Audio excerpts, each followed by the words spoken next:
Fala galera, tudo bem? Mais um jogo histórico por aqui hoje, e hoje é um dos mais pedidos, né? Um dos que vocês mais citam aqui nos comentários, então logo de cara já faço convite para você se inscrever, aproveita e ativa o sininho da notificação. Nesse período de quarentena, um vídeo todo dia às 4 da tarde falando sobre um jogo histórico, analisando uma partida marcante na história do futebol.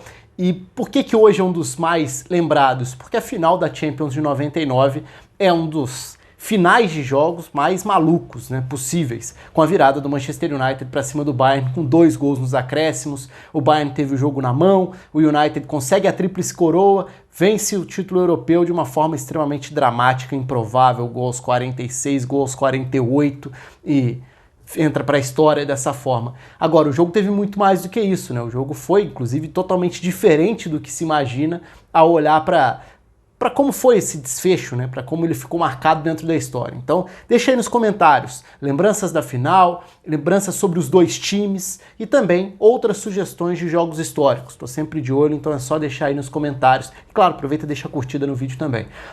Começando pelas escalações, né? Porque eram dois times desfalcados. O Manchester United não tinha Roy Keane e Paul Scholes, dois jogadores fundamentais no meio de campo. Duas das peças mais importantes do Manchester United naquele período.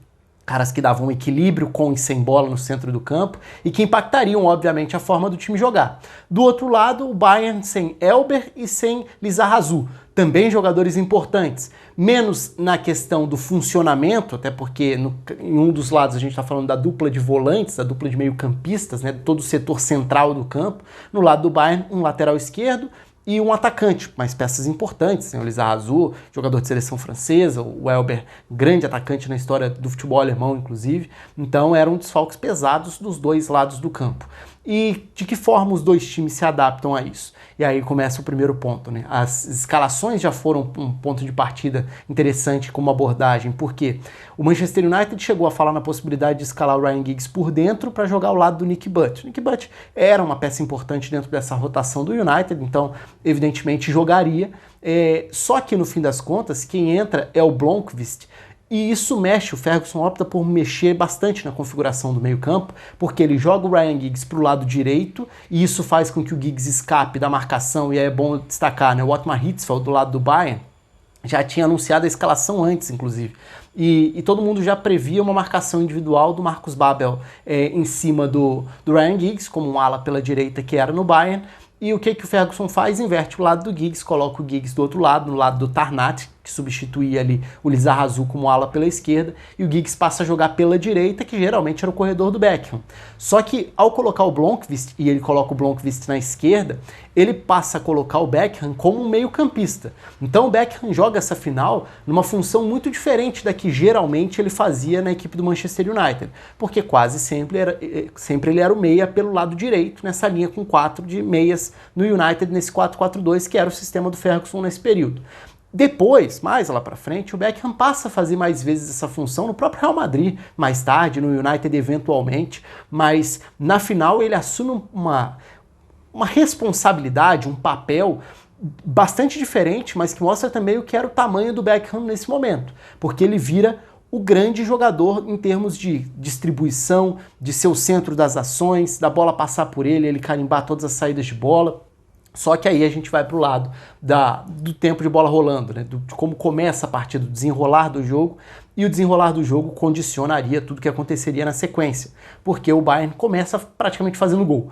Então, logo de cara, vem a falta, da falta sai o gol do Basler, o Basler seria um jogador importantíssimo dentro do jogo também, e o Bayern fazia 1-0 cedo, fazia 1-0 e tinha vantagem no placar, e começa o jogo até confortável, mas não é um bom primeiro tempo, não é um primeiro tempo de grandes chances criadas, nenhum dos dois goleiros precisa trabalhar muito, os times com dificuldades, era um jogo muito mais travado, só que o fato de ser travado exigia muito mais do United, que era quem estava atrás no placar, quem tinha que tomar a iniciativa para tentar correr atrás da situação que o placar mostrava à medida que o tempo ia passando.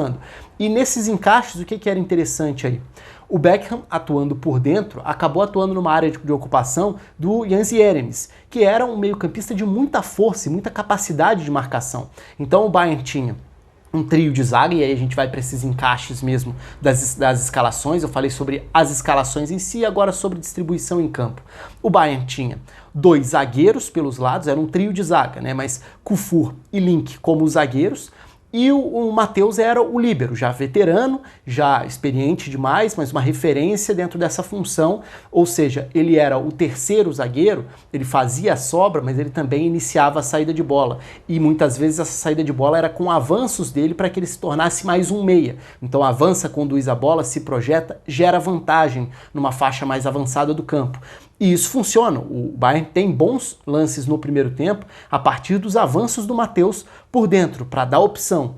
E por dentro no Bayern jogavam o Jeremies, que eu citei, um jogador de muito fôlego, de força física, de marcação, e ao lado dele o Effenberg. O Effenberg, na época, era tratado como um dos melhores meio-campistas do mundo pelo técnico do Bayern. Ele chegou a citar na época que o Effenberg era o melhor jogador do mundo naquela temporada, embora nunca tenha sido valorizado a esse ponto, chegou a ter momentos importantes com a camisa do Bayern, e era o jogador que atuava nessa formação ao lado do Jeremies. Então o time tinha 3 zagueiros, sendo um deles esse líbero, né, um jogador extremamente técnico na armação das jogadas, nas projeções, 2 alas, nesse caso alas de força, alas até mais de marcação, 2 meio-campistas e um trio de frente. Mario Basler, o ponta pela direita, o Zickler, o ponta pela esquerda e o Janker, o centroavante, forte fisicamente, grandalhão, pivô, e que travou uma disputa muito frequente com o Stan, né, outro zagueiro muito forte na época, que viveu, embora tenha tido uma passagem curta pelo Manchester United, foi uma passagem marcante. O próprio Ferguson,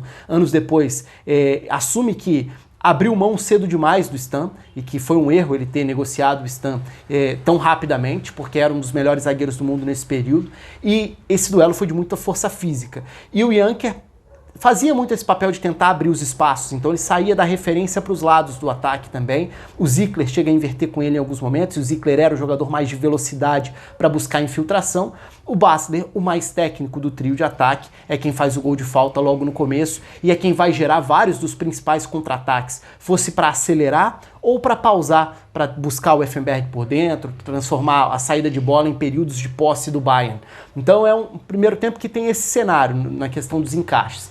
E se o Jeremies marcava o setor do Beckham, aí entra um dos pontos mais interessantes do jogo, porque esse viraria um dos grandes duelos. Se o Beckham se projeta por dentro, ele vai bater de frente com um marcador bem específico em relação a ele. Só que o United não tinha nesse jogo o Scholes, que geralmente era quem qualificava a saída de bola. O Roy Keane era muitas vezes até quem infiltrava e não necessariamente quem ficava nesses movimentos, nessa coordenação de saída de bola. Embora o Roy Keane fosse esse primeiro volante em termos de maior marcação, jogador mais da pegada, o Roy Keane também era o jogador de infiltrar. E o Scholes era o jogador de distribuir, quando os dois passaram a formar essa dupla de meio-campistas no United. Com o Nick Butt e David Beckham, isso muda radicalmente. Então, o Beckham passou a buscar a bola, não só caindo pelo lado direito, mas voltando para receber à frente dos zagueiros, dos laterais, recebendo como esse primeiro jogador na saída de bola mesmo. Um armador que ditava o ritmo distribuindo de trás. E assim ele sai da área de marcação do Jeremies. Assim ele consegue receber a bola com um pouco mais de tempo para buscar os lançamentos, para tentar ligar o ataque. E assim o United começa a chegar à frente, sem criar grande perigo, porque o Oliver Kahn basicamente não foi exigido dentro do primeiro tempo. Mas o United aos poucos vai conseguindo dominar um pouco mais as ações, muito a partir do Beckham na saída de bola e do Giggs tentando buscar as arrancadas da direita para dentro, já que naturalmente ele estava no lado invertido, buscava o lado esquerdo para trazer para dentro e arrancar, em alguns momentos chegar à área dessa forma, tentar fazer com que o United tivesse mais alguém para atacar esse setor ali, que era o setor do York e do Andy Cole, né? Uma dupla muito marcante na história do Manchester United, mas teve muita dificuldade nesse jogo para lidar com a capacidade dos zagueiros do Bayern mesmo. Então, dentro desses encaixes do trio de zaga, era muito comum, como o jogo do United se desenrolava muito pela direita, o Kufur como zagueiro pela esquerda, acabava saindo muitas vezes nesses botes mais longos. O Dwight York tinha muito essa característica, né, tanto que termina a carreira como um meio-campista, ele tinha muito essa característica de virar um armador como um segundo atacante, então em alguns momentos ele tentava atrair o Kufur para o Giggs entrar em diagonal, para o Andy Cole tentar uma chegada. Isso até gerou uma outra situação, talvez a principal do Manchester United tenha sido num cruzamento na segunda trave para o Blomqvist aparecer em diagonal. um dos raros momentos em que o Blomqvist aparece no jogo, já que ele foi uma das peças mais apagadas e das que menos ofereceram no Manchester United. Mas é o segundo tempo que o jogo ganha graça, de fato, porque o jogo amarrado volta para o segundo tempo com mais alternativas e com o Bayern iniciando muito bem. Então o Bayern volta para o segundo tempo mostrando que poderia incomodar e muito nos contra-ataques. Logo de cara, cria algumas situações com Basler, com Zickler, mas quem começa a aparecer muito nesse momento do jogo é o Schmeichel, goleiro histórico do Manchester United e que foi fundamental também para garantir que o United ficasse vivo dentro do jogo, porque à medida em que o jogo foi passando e o Ferguson vai fazer as substituições, eu vou entrar nelas já já, o United começa a se lançar e começa a ceder mais espaços. Então o início do segundo tempo é um início que mostra um Bayern já mais perigoso, mais presente. Depois de uns 10 minutos, o United começa a chegar de novo, em cruzamentos, em chegadas pelos lados, muito com Beckham jogando a bola para a área. E aí vem as substituições. As substituições mexem mais radicalmente na distribuição das peças. Por quê? Porque o Ferguson tira, em primeiro lugar, na esquerda o Blomqvist e coloca o Ted Sheringham. E com isso ele mexe bastante nessa distribuição, porque o Sheringham no primeiro momento entra como um ponta pelo lado esquerdo para virar mais um atacante por lá, mas aí nessa altura Giggs e York passam a jogar atrás do Andy Cole, então o United passa a ter um atacante mais fixo na ponta esquerda, mais um atacante centralizado, mais dois meias atacantes que chegavam e o Beckham fazendo esse movimento, ora de articulador como um segundo volante, ora como um meia que caía pela direita para buscar cruzamento, buscando também o Gary Neville, alguns avanços pelo lado direito para tentar incomodar. E do outro lado, o Bayern começa a dar muito trabalho, principalmente a partir da substituição, que é a saída do Zickler, a entrada do Mehmet Scholl. Com a entrada do Scholl, o Bayern cria muito. E aí é o momento em que o Bayern tem a chance de matar a partida e cria algumas oportunidades muito claras. Porque a partir desse momento, o Effenberg começa a ganhar mais espaço para se projetar. Nessa altura o Bayern espera para sair em contra-ataques. Então nesses contra-ataques tem, de um lado, o Basler criando toda vez que arranca com a bola. Do outro lado, o Mehmet Scholl ajudando agora mais como um meia que também tinha chegada do que como um ponta. E o Effenberg por dentro. Então agora são três jogadores que se procuram e criam chances. O Basler faz uma grande arrancada que o Scholl tenta uma cavadinha, que o Schmeichel raspa na bola, a bola pega na trave e evita o gol. Tem uma chance com uma tabela que o Effenberg dentro da área finaliza. São algumas chances muito claras. Depois ainda teria a meia bicicleta ali do Janker na entrada da pequena área, acertando o travessão. Então são duas bolas na trave, o Bayern cria chances claras, o United tentava ir para cima, mas o que acontecia era o contrário. O Bayern tinha chances mais claras e o jogo teve tudo para ficar marcado na história como a final de Mario Basler e Mehmet Scholl, porque foram dois jogadores que brilharam muito individualmente, criando situações. O Mehmet Scholl saindo do banco, o Basler desde o início, mas foram os jogadores mais criativos dentro dos 90 minutos. Assim como o Effenberg na reta final, ali nesse segundo tempo, cresce também e passa a dar trabalho, passa a criar, passa a encontrar o espaço dele no meio-campo.